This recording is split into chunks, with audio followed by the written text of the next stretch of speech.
السلام عليكم ورحمة الله وبركاته. حياكم الله يا كرام.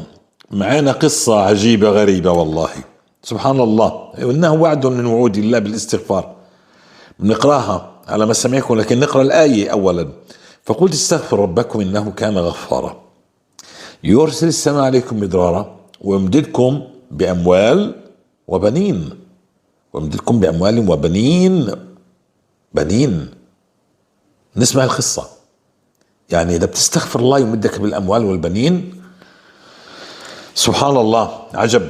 السلام عليكم، أخونا محمد حجازي. أنا مستغفرة من زمان، لكن بأعداد قليلة، 1000 كل يوم، تقريبا 20 سنة، وأنا على هذا الحال الحمد لله، والفضل كله لله، لا يخصني شيء، يعني لا ينقصني شيء من الماديات، وعندي 3 أبناء ذكور.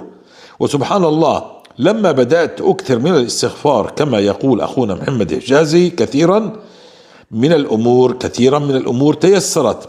والغريب في الأمر إنني الآن أنا حامل وفي سن 52 عام وبدون سعي لهذا الحمل. عجيب هذا الاستغفار يا جماعة، وعود الله هكذا، الثقة في دين الله يتحقق، وعد الله أمام عينيك. السلام عليكم ورحمة الله وبركاته.